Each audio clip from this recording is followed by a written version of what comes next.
she's, first of all, the reason I have a job. He's the father of the electric guitar. He's the father of multi-track recording. Obviously, none of us would be doing what we're doing without those achievements.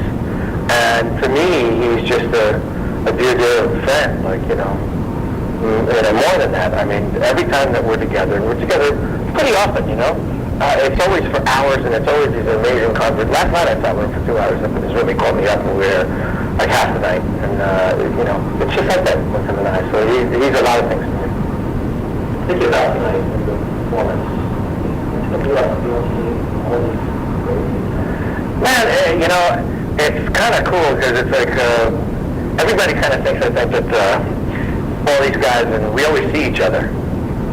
And that's completely the opposite. So it's always really exciting to get together with a bunch of contemporaries and people that are your peers, because we really never see each other. We rarely run into each other because everybody, especially in the music business today, is trying to get a leg up. So everybody's going completely different directions. So it's always great to do that. It's going to be a lot of fun. But also when you have 20 great guitar players on stage, everybody's going to go like, when do I get my chance to do something like that? You know what I mean? So I think it'll be, might I say, extremely polite.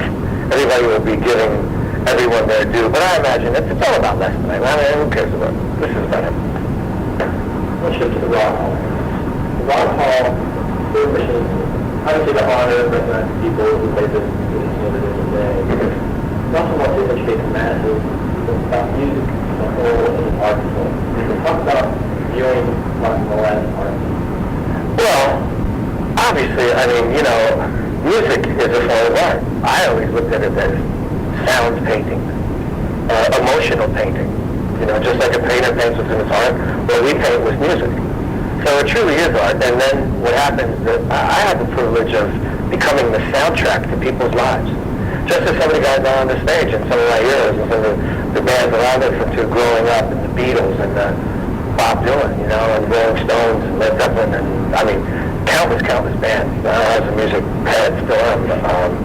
Have accompanied me through my life and my hardships and my good times and my bad times, and I have, the distinct pleasure and also opportunity to be that to other people too. So it is an art form. It radiates in so many different ways. And as part of the Rock Hall efforts, our education outreach programs, like what they're doing tonight in their masters, talk about the importance of educating listeners, music fans, about where rock might have heard. Oh man, I mean, I went to the Rock and Roll Hall of Fame today. I had an amazing time. I got to touch Jimi Hendrix's guitar. That's good. I got special dispensation. But I really, really enjoyed going around and looking at the handwritten lyrics of John Lennon and Bob Dylan and so many different artists. I mean, it really gives you an insight. There were certain letters that I read, like from Jim Morrison's father to the media, and things like that were just so informative over there. If you really take the time to actually go and take a look at things, you're going to find out some really cool stuff. Like, that was the guitar that this particular guy played on this particular session and all that kind of stuff. And so there's so much knowledge there, My last question, then I'll turn it over. When you first picked up that guitar, do you have any idea of where it lead you to be your life? Wait, Jimi Hendrix guitar or my first guitar? Your very first guitar. I think that when I saw the Beatles on TV in 1964 on Ed Sullivan, I was 5. And it was probably my earliest memory. And I remember going, I want to do that. I do, I swear to God, I remember saying that.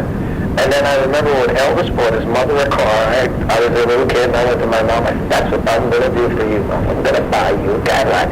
And when I made it on Mother's Day, I drove home a Cadillac, and I put it in my mother's driveway. So I was lucky enough to do all those things. But no, I knew quite early what I wanted to do. I didn't start playing guitar until I was 13 and a half, and I was self-taught. So I learned by making mistakes. Every time I ran into a roadblock, I said I knew that was wrong. So it took me a little while. But it also established my own style, which was very, very interesting. But my listening habits were unbelievable. I knew who to listen to. Cream and Led Zeppelin and Les Paul and Muddy Waters. And I listened to the Allman Brothers and the Right Guy, Jimi Hendrix, the emotional piece of guitar playing is what draws me into what I do as an artist. Welcome.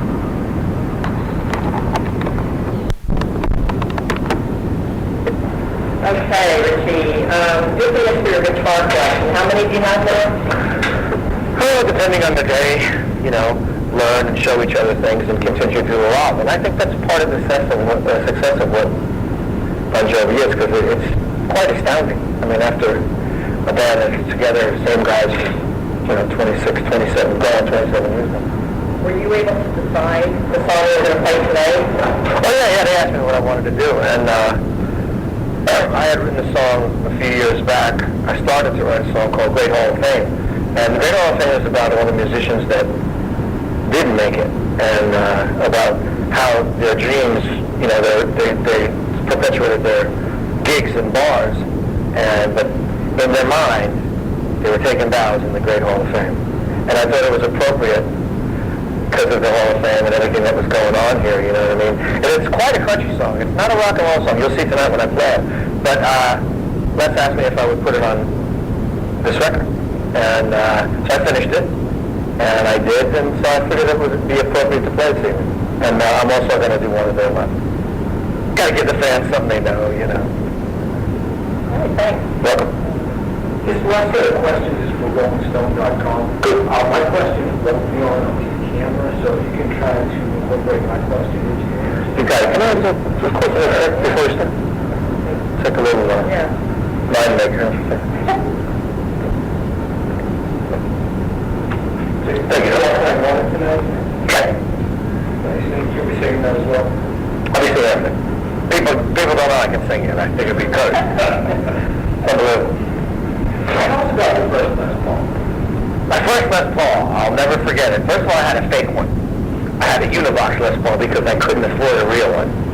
And my first Les Paul, I remember I went to work as a janitor in a hospital. And it was wild because I worked in the blood bank and all these people were throwing up blood and I had to put it wash it. I was a janitor and I worked there for 6 weeks and I finally made enough money, like $500 to buy my first Les Paul. And I went down to a place called Blue Rose Music in Edison, New Jersey and got them to sell me my first Les Paul. And I had it from the time I was 17 all the way till I was 23. I was in Bon Jovi already. And we were rehearsing and we didn't have a lot of money, so we were rehearsing in a pretty bad part of town in Port Amboy, New Jersey, and it got stolen. What a bummer. But I was using it the whole time. So it was my first professional guitar. I played it in clubs, I played it on the concert stage. It's well documented. What made you want a Les Paul? Geez, all my heroes were playing it, Jimmy Page and Jeff Beck and let's see, who else? God, everybody played the Les Paul. All guys in the Elm Brothers, Dickie Betts.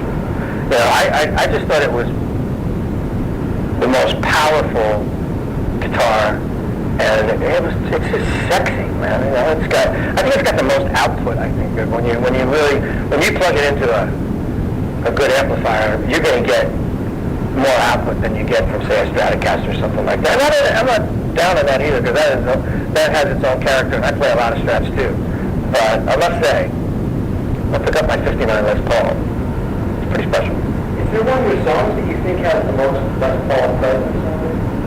Geez, I've said Les Paul on so many tracks all over the Bon Jovi records, and all over, sessions and stuff that I've done. So, that's my staple. When I go to a session, my '59 comes with me. I'm lucky enough to have two of them, and one of them comes out on the road with me, and one actually stays home and goes just to sessions. And as a blues guy, what do you think a Les Paul is to that part of it? Oh, because when you put that rhythm pickup in and then clean it up, there's so much dexterity within the Les Paul. There's so many different sounds to it. If you obviously listen to guys like Jimmy Page and the different textures that he has created and the tapestries that he's created with the Les Paul, it's just insane, So obviously you have to. As a musician, I feel like we're just passing it on, right? So my heroes gave it to me, and I'm passing it on to new guys and the new kids. It's really fun when people go, I had your poster on my wall, man, and you really changed a lot of my life, and this, that, when kids tell you that, and You know, that's a great feeling. And I guess I'm about that age right now where that's starting to happen lots. Who are some of those young kids? I mean, who do you think are some of the... There's, you know, some of the guys in the bands like Daughtry and, you know, My Chemical Romance and, you know, a lot of different bands, you know, that say that, you know, we've influenced them. Also the songwriters and things like that. So there's a lot of, you know, and then just people on the street. You know, just everybody, you know, people come up on the street and they'll say to you, you know, that was my wedding song, or, you know, Living on a Prayer was the song that got me through this really bad period of time, or I'll Be There For You got me through a relationship. I know, like with me, I used to listen to Clapton, you know, because he was like Derek and the Dominoes. That's what came out like right when I was in high school. And I remember, you know, that was like my relationship song. I mean, it's all cool, right? What does it mean to you to be playing a rock and roll? What does it mean to you to be playing a rock and roll? Coming of age, you know? It's one of those things. I mean, I've done a bunch of these things, but like recently, you know, I've been getting I played with Les countless amount of times, and guys like Lonnie Mack, first time I played with Lonnie was 20 years ago. I mean, so there's a lot, I think that there's a, you know, when I play in Bon Jovi, it's kind of, you know, I was talking to this about Scott today. It's such a song-driven band. It's not a jam band, so I don't really have a chance to actually work out a lot as far as that kind of stuff goes. So unless you come see the band live, which then I have an ample stage to do that. On record, it's more song-driven than you know, I'm more of a session guy, so I'm on the inside. But, you know, when I play live, it's more of a jam situation. So anyway, being here, obviously, it's like, you know, being included with a bunch of great guys. So it's an honor. Do you have any advice for any of the coming musicians? Yeah, listening habits, man. Listen to great guitar players. Emulate your heroes and make your own style. You know, if I didn't listen to Jimi Hendrix and Jeff Beck and, you know, all those guys, I wouldn't be the player I am. You know, it's all about taking those pieces. You know, I remember when I first heard Jimi Hendrix, I was like, what? You know, what is that? But it was the emotional part of what he put into the guitar that made it special. I mean, when you saw Stevie Ray Vaughan, he was unconscious. It was the emotional input that, you know, that's the real thing. So that's my advice, you know. Have a good time, be a lead player. There was a time where there wasn't a lot of people playing lead solos, and I'm going, that's the sex part. You don't have sex. You know, that's really the sexy part, is playing lead solos, man, and like having your body and kind of leaving your body and letting your fingers just go, you know, and your heart go through your fingers. That's the thing, when you get to that point where you're a guitar player, where you're not up there thinking anymore about what you're playing, you're just doing it, that's when you know that you've crossed that line into, you know, when you can do that in front of people and lose yourself, and then all of a sudden you close your eyes and you have everybody's attention, you're doing a good job. No.